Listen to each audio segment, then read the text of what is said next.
Hi friends, कैसे हैं आप लोग। इस बार काफी दिन हो गया। चलिए, तो आज मैं आपको एक नया टॉपिक बताने जा रहा हूं। The topic is surface area and volume, जो कि आपके 9th class and 10th class दोनों में आता है। ठीक है, तो सरफेस एरिया वॉल्यूम है क्या, मतलब किसी भी शेप का 3D स्ट्रक्चर अगर हम बात करते हैं तो किसी भी 3D स्ट्रक्चर का अगर मुझे सरफेस एरिया निकालना हो, जैसे कि कर्व सरफेस एरिया या लेटरल सरफेस एरिया, इन दोनों में से हम किसी भी सरफेस एरिया की बात कर सकते हैं। एंड तीसरा जो होता है वो होता है वॉल्यूम। वॉल्यूम का मतलब कि जो भी वो 3D स्ट्रक्चर है वो एक टाइप ऑफ अ कंटेनर अगर है तो उस कंटेनर के अंदर कितना फ्लूइड, कितना लिक्विड, क्या चीज मैं भर सकता हूं, वो उसका वॉल्यूम बताता है। तो आज हम बात करते हैं, सबसे पहले मैं आपको बताऊंगा कौन कौन से शेप्स होते हैं, जो 3D स्ट्रक्चर्स हैं, कौन कौन से स्ट्रक्चर्स हैं और उनके क्या क्या फॉर्मूले बन सकते हैं। उसके बाद ये बताने के बाद फिर हम क्या है कि हम नॉर्मली कुछ क्वेश्चन सॉल्व करेंगे, क्योंकि बेसिकली जो लोगों को प्रॉब्लम आ रही है, जो मेरे पास मैसेजेस आए हैं कि लोगों को इशू है, उनका कहना है कि सर आप जो है क्वेश्चन को सॉल्व करके दिखाइए, पर्टिकुलरली एनसीईआरटी के क्वेश्चंस, अगर मैं सीबीएसई वाले बच्चों की बात करूं तो। बाकी मैं आपको एनसीईआरटी के भी क्वेश्चन बताऊंगा, plus R S Agarwal, R D Sharma and काफी अदर बुक्स हैं, एमएल अग्रवाल, उनके भी मैं आपको क्वेश्चंस बताता रहूंगा टाइम टू टाइम। तो अभी हम शुरू करते हैं सरफेस एरिया वॉल्यूम के। कौन कौन से मेरे फिगर्स हैं, जिन फिगर्स की हम बात कर रहे हैं, जिनका हम सरफेस एरिया वॉल्यूम निकालने की बात कर रहे हैं। तो सबसे पहला हमारा होता है द फिगर इज, सबसे पहला है क्यूब, सेकेंड इज क्यूबॉइड। तो क्यूब जो है वो स्क्वायर का आपका 3D फिगर है एंड क्यूबॉइड रेक्टेंगल का आपका 3D फिगर है। उसके बाद आता है हमारा सिलेंडर, दैट इज सर्कल का 3D फिगर। उसके बाद हमारा आता है कोन, फिर आता है हमारा हेमिस्फीयर एंड फिर आता है हमारा स्फीयर। तो ये हमारे बेसिकली 6 फिगर्स हैं जो कि हमारे 3D स्ट्रक्चर्स हैं, जो कि आपके सरफेस एरिया वॉल्यूम के पार्ट हैं। अब इनका क्या क्या चीजें होती है, तो हमारा होता है CSA, that is curve surface area. दूसरा होता है हमारा TSA, that is total surface area. And फिर हमारा आता है वॉल्यूम। तो ये मैं आज आपको सारे फॉर्मूलेज बता रहा हूं, जिससे कि आपको फॉर्मूला याद रहे और उसके बाद आप उसके क्वेश्चंस को सॉल्व कर सको। तो CSA, अब क्यूब और क्यूबॉइड अगर आपने पढ़ा तो क्यूब और क्यूबॉइड के केस में इसको हम LSA भी बोलते हैं, CSA को हम LSA भी बोलते हैं, that is lateral surface area. क्योंकि एरिया ऑफ 4 वॉल्स अगर मुझे निकालना है तो एरिया ऑफ 4 वॉल्स के लिए हम उसको बोल देते हैं, क्योंकि लेटरल वॉल्स है मेरी, इसलिए हम उसको बोल देते हैं लेटरल सरफेस एरिया। तो आप इसको CSA या LSA कुछ भी बोल सकते हो। तो अब हम बात करते हैं LSA या CSA ऑफ द क्यूब की। तो क्यूब का curve surface area, curve surface area मतलब अगर मैं बात करूं कि मेरी जो बाउंड्रीज हैं, जो 4 दीवार हैं, उन चारों दीवारों की अगर मैं एरिया की बात करूं तो उसका एरिया क्या होगा। तो कर्व सरफेस एरिया जो है वो होता है आपका क्यूब का 4A स्क्वायर, जिसमें कि अगर मेरा ये क्यूब है, जिस क्यूब का मेरा सारा साइड A है, क्यूब के ऑल साइड्स आर A, तो उसका लेटरल सरफेस एरिया होता है 4A स्क्वायर। वहीं पर अगर मैं टोटल सरफेस एरिया की बात करूंगा तो टोटल सरफेस एरिया में आपने देखा लेटरल सरफेस एरिया में हमारी 4 वॉल्स हो गई एंड टोटल सरफेस एरिया के अंदर हमारी ऊपर और नीचे की छत और फ्लोर, ये भी काउंट हो जाता है। तो ये टोटल हो गया। मैं एक एग्जांपल ले रहा हूं इस रूम के हिसाब से। तो रूम के हिसाब से 4 वॉल्स जो हैं वो मेरी लेटरल सरफेस एरिया होती हैं, and floor and your ceiling इनको भी अगर मिला दिया जाए तो वो बन जाता है total surface area, that is 6a square. अब अगर इनके वॉल्यूम की बात करूं कि क्यूब का वॉल्यूम क्या होगा, तो क्यूब का वॉल्यूम होता है a क्यूब। अब उसके बाद हम बात करते हैं other figure, that is cuboid, जो कि मैंने आपको बताया क्यूबॉइड क्या है। क्यूबॉइड है रेक्टेंगल का 3D फिगर। तो रेक्टेंगल में हमको सबको पता है कि एक लेंथ होती है और एक ब्रेथ होती है, और वहीं अगर 3D फिगर की बात कर लूं तो वहां पर एक हाइट भी आ जाती है। अगर आप किसी रूम में बैठे हो तो आप अपने रूम को देखो, रूम के फ्लोर को देखोगे तो that will be in the form of length into breadth, that is in the form of rectangle. And जो लेटरल वॉल्स है आपकी, उसकी अपनी एक हाइट है, तो that is height of the room. तो क्यूबॉइड अगर मैं बात करूं तो क्यूबॉइड की लेंथ, ब्रेथ और हाइट, ये 3 चीजें आपकी होती हैं। तो अगर मैं बात करूं कि इसका लेटरल सरफेस एरिया क्या होगा, तो अगर मैं इसके लेटरल सरफेस एरिया की बात करता हूं तो हो जाता है 2 ब्रैकेट में L plus B into H. ये है जी इनका lateral surface area, that is 2L plus B into H. अब अगर मैं बात करूं कि इनका टोटल सरफेस एरिया क्या होता है, तो total surface area is 2 bracket में LB plus BH plus HL। ये हो गया इनका total surface area, that is 2 bracket में LB plus BH plus HL।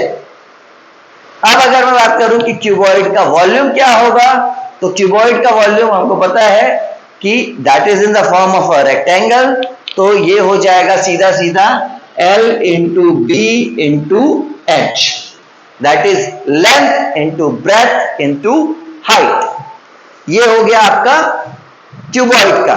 अब अगर हम बात करते हैं सिलेंडर की, कि सिलेंडर का curve surface area, total surface area, ये सब क्या होता है, तो सिलेंडर जो है वो सर्कल का 3D फिगर है।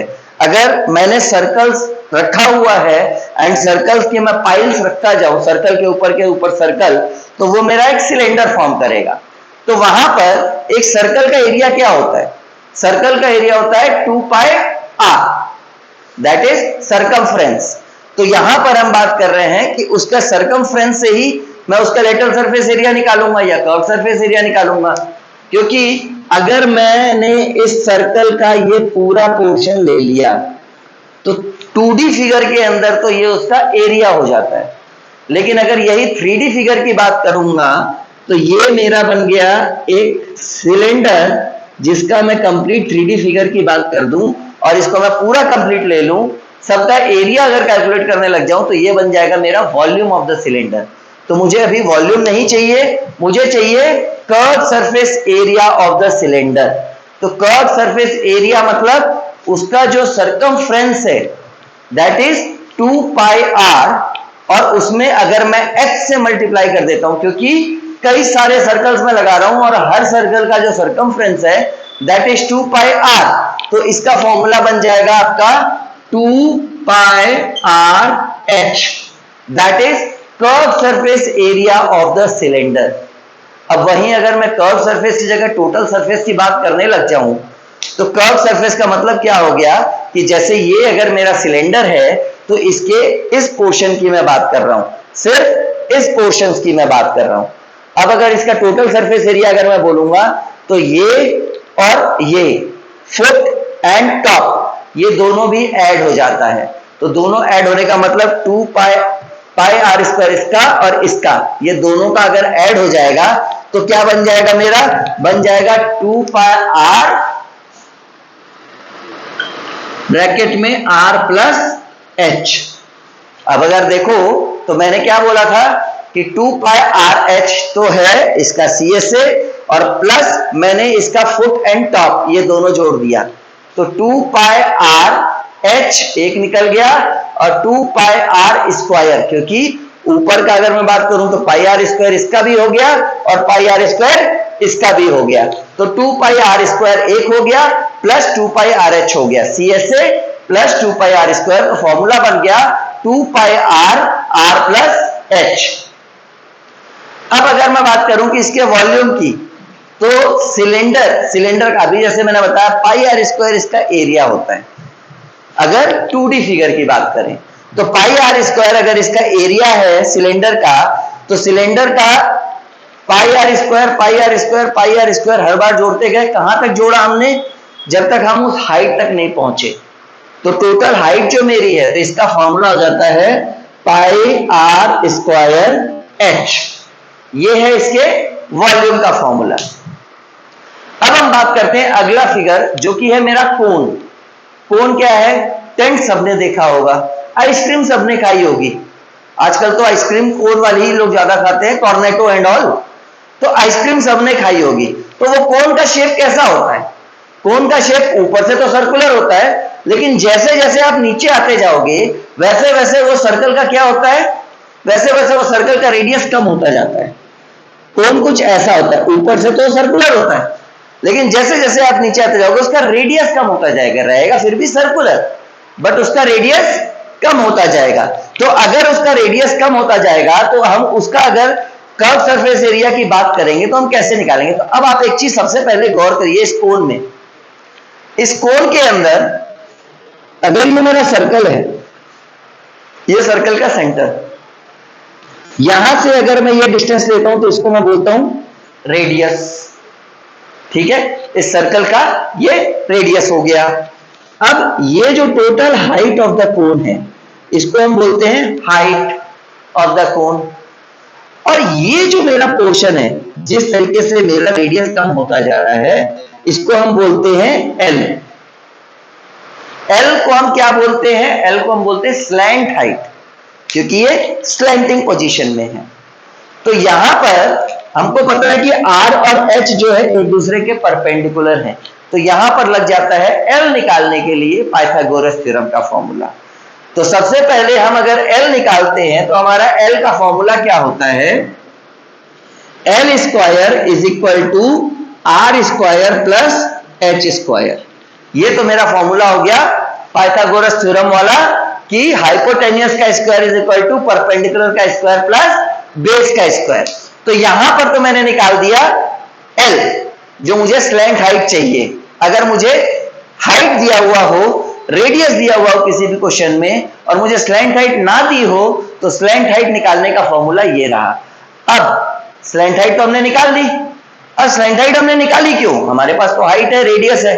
तो अगर मैं कर्व सरफेस एरिया या टोटल सरफेस एरिया की अगर मैं बात करूंगा, तो वहां पर मुझे स्लैंट हाइट की सबसे ज्यादा जरूरत पड़ती है। तो स्लैंट हाइट की जरूरत कैसे पड़ेगी? Curve surface area of the cone. Sorry, मैं इसको रब करके थोड़ा छोटा लिख रहा हूं। That is L square is equal to R square plus H square. अब अगर मुझे curve surface area of the cone निकालना है तो उसका फॉर्मूला होता है पाई आर एल। अब क्वेश्चन में आपको एक चीज बिल्कुल ध्यान रखना है, पाई की वैल्यू सबको पता होगी 22/7 होती है। बट जब भी आप क्वेश्चन सॉल्व करो ना, तो क्वेश्चन सॉल्व करते हुए एक चीज जरूर ध्यान में रखो कि क्वेश्चन को पूरे तरीके से पढ़ो। कहीं पाई की वैल्यू 3.14 तो नहीं दे रखी, क्योंकि अगर पाई की वैल्यू 3.14 दी है तो उस क्वेश्चन में आपको पाई की वैल्यू 3.14 ही यूज करनी है। अगर आप नहीं करोगे तो आपका सॉल्यूशन जो है, जो आंसर है, वो आपका गलत आएगा। तो इसलिए आपको वो चीज तो यूज करनी ही करनी है। अब हम बात करते हैं इसके कोन के टीएसए की। तो टोटल सरफेस एरिया, अभी तक हमने क्या निकाला था? अभी तक हमने सिर्फ उसका कर्व सरफेस निकाला था। अब टोटल सरफेस एरिया में क्या हो गया? ऊपर मेरा एक सर्कल है, वो सर्कल भी उसके अंदर ऐड हो गया। जब वो सर्कल उसके अंदर ऐड हो गया तो हमारा फॉर्मूला क्या बन गया? Pi are l plus pi are square, क्योंकि ऊपर का सर्कल का एरिया ऐड हो गया। तो pi are l plus pi are square जब मैंने किया तो मेरा क्या बन गया? ये बन गया फॉर्मूला पाई आर ब्रैकेट में एल प्लस आर। जैसे कि हमने इसमें किया था, सीएसए में ऊपर और नीचे का सर्कल जोड़ दिया था उसका एरिया। सिमिलरली हमने इसमें कर दिया कि इसमें नीचे का तो कोई सर्कल है नहीं, क्योंकि नीचे तो एंड है। तो हमने इसमें भी क्या कर दिया? पाई आर एल प्लस आर हो गया मेरा ये। अब हम बात करते हैं इसके वॉल्यूम की। तो इसका वॉल्यूम क्या होगा। अब अगर मैं बोलूं तो कोन क्या है, कोन भी स्टार्टिंग जो उसका स्ट्रक्चर है that is in shape of cylinder only, और धीरे धीरे वो नीचे जाके एंड होता गया है। तो जब वो धीरे धीरे एंड होता गया है तो इसका हो जाएगा 1/3 पाई आर स्क्वायर एच। ये है कोन का वॉल्यूम। तो कोन का अगर मुझे वॉल्यूम निकालना हो तो कोन का वॉल्यूम मैं इस तरीके से निकाल सकता हूं। अब अगर मैं बात करूं हेमिस्फीयर की, तो हेमिस्फीयर क्या है, एक स्फीयर है मेरा, एक फुटबॉल है, उस फुटबॉल को मैंने बीच में से कट कर दिया तो वो बन गया हेमिस्फीयर। जैसे कि हमारे घर में बाउल्स होते हैं, जो हमारा बाउल है that bowl is a hemisphere. तो हेमिस्फीयर में क्या है, स्फीयर का आधा पोर्शन है। तो वहां पर हमको अगर उसका सीएसए निकालना है, मतलब कि उसका नीचे का पोर्शन जो मेरा बाउल है, मेरा बाउल अगर इस शेप का है तो इसका जो नीचे का पोर्शन है मुझे इसका अगर एरिया निकालना है तो हमारा उसका एरिया क्या होगा, that will be 2 pi are square. ये होगा मेरा हेमिस्फीयर का CSA. CSA of the hemisphere is 2 pi are square. अब यही अगर मैं इसके टीएसए की बात करूं तो टीएसए में क्या होगा, मेरा ये पोर्शन भी ऐड हो जाएगा। अब जो मेरा ये पोर्शन है ये एक और सर्कल है, तो दोस्त ये हो गया 2 पाई आर स्क्वायर प्लस एक सर्कल का और एरिया जोड़ा तो पाई आर स्क्वायर जोड़ दिया तो हो गया, देखो 2 पाई आर स्क्वायर प्लस मैंने कर दिया पाई आर स्क्वायर, दोनों को प्लस किया तो ये बन गया is equal to 3 pi r का स्क्वायर। ये हो गया मेरा हेमिस्फीयर का total surface area, that is 3 pi are square. अब अगर मैं बात करूं कि इस हेमिस्फीयर के वॉल्यूम को अगर मुझे निकालना है तो मैं वॉल्यूम कैसे निकालूंगा, तो volume will be 2/3 pi r cube. ये है मेरा हेमिस्फीयर के वॉल्यूम का फॉर्मूला। अब आते हैं हम स्फीयर पे। अब देखो अगर मैं आपको बोलूं कि स्फीयर, तो स्फीयर क्या है, स्फीयर इज अ फुटबॉल, उसका कोई कर्व तो होता ही नहीं है, क्योंकि जो भी निकालोगे उसका area that will B total, curve तो उसमें है ही नहीं। तो स्फीयर का कर्व सरफेस एरिया कुछ नहीं होता, क्योंकि उसका कर्व ही उसका टोटल है। तो उसका टोटल सरफेस एरिया हो जाता है 4 pi are square, and sphere का जो वॉल्यूम है that will be 4/3 pi r cube. ये है मेरा स्फीयर का वॉल्यूम। तो आज मैंने आप लोग को एक फॉर्मूला बताया है कि कौन कौन से फॉर्मूले किस तरीके से आप यूज कर सकते हो सरफेस एरिया वॉल्यूम सॉल्व करते वक्त।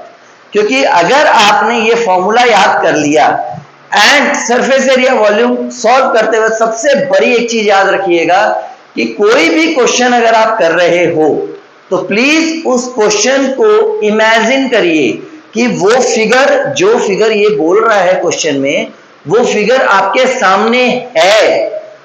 तो आप जब उसको इमेजिन करोगे तो एट दैट टाइम आपके लिए सॉल्व करना और एग्जैक्ट फॉर्मूला लगाना बहुत आसान होगा।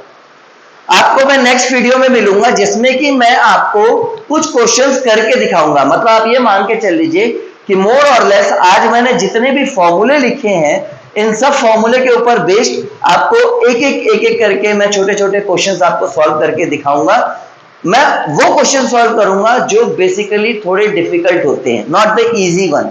इजी वन तो आप खुद भी कर सकते हो, आप इतने इंटेलिजेंट तो हो ही। तो हम बात करेंगे जो बेसिकली जो छोटे छोटे जो ऐसे क्वेश्चंस हैं जो थोड़े ट्रिकी होते हैं, जिनके वर्ड प्रॉब्लम में थोड़ा सा जो लोगों को इश्यू आता है, तो वो क्वेश्चंस मैं आपको सॉल्व करके दिखाऊंगा अपने नेक्स्ट वीडियो में। तब तक आप प्लीज इनको याद करें, इसको याद करें। बाकी मेरी पुरानी कुछ वीडियोस देखें, उसमें कुछ कमी हो तो भी मुझे बताएं, एंड कुछ अगर पूछना हो तो भी प्लीज आप मुझे उसमें कमेंट करें। बाकी फिर मैं आपसे नेक्स्ट क्लास में मिलता हूं। Thank you very much.